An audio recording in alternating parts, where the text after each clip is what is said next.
Hello साथीहरू सबैजनालाई good morning छ। अनि आज चाहिँ म बिहानै उठेको थिएँ, बिहानै 4:30 बजेतिर उठेको थिएँ।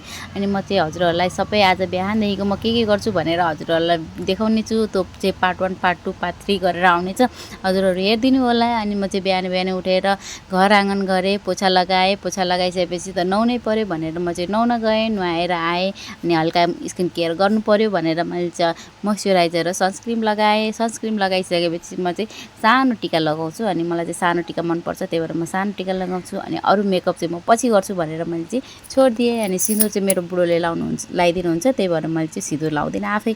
अनि त्यसपछि मैले चाहिँ गएर छोरोलाई उठाउनु पऱ्यो। अनि छोरोको चाहिँ मर्निङ स्कुल छ, त्यही भएर मैले छोरोलाई उठाएँ। छोरो उठेपछि एकछिन मेरो काखमा बस्नुपर्छ उसलाई। अनि उसलाई एकछिन काखमा बसेपछि सोफामा बसेर अनि उठ्ने मानेको थिएन। अनि मैले चाहिँ अनि त्यसलाई खेलाइकन उठाएको। बल्ल उठाएपछि मैले चाहिँ यता धारामा ल्याएँ। धारामा ल्याएपछि उसलाई ब्रस गराउन थालेँ। ब्रस गराएपछि चाहिँ अलिकति ऊ फ्रेस भयो जस्तो गर्यो। अनि फ्रेस भएपछि छोरो नाच भने नाच्न थाल्यो। अनि फेरि नाचेर देखायो उसले भिडियो देखेपछि। अनि त्यसपछि मेरो छोरोलाई मैले फ्रेस गराएँ। फ्रेस गराएपछि मम्मा छिटो लुगा लगाइदिनु भनेर भन्यो। उसलाई चाहिँ लाज लागेछ भिडियो भएकोले चाहिँ।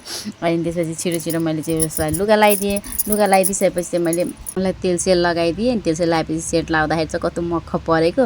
अनि त्यसपछि उसको लागि चाहिँ मैले दुध रेडी गर्न थालेँ। दुध रेडी गरेर अनि त्यसपछि लिएर गएँ मैले अनि उसलाई। अनि दुध बिस्कुट चाहिँ उसले बिहान खान्छ। अनि त्यही भएर अनि दुध बिस्कुट खुवाउनु थालेँ। अनि छिटो खुवाइसो ढिलो भयो भनेर भन्न थाल्यो। अनि त्यसपछि दुध खुवाइसकेपछि अनि दुध खाऊ ल भनेर भने। अनि हस् भनेर अनि ऊ चाहिँ आफै दुध पिउन थाल्यो। अनि म चाहिँ यता नि बुवालाई चाहिँ चिया रेडी गर्न थालेँ। बुवा पनि उठिसक्नु भएको थियो, त्यही भएर बुवाको लागि चाहिँ चिया बनाउन थालेँ। चिया बनाइसकेपछि अनि बुवालाई लगेर दिएँ।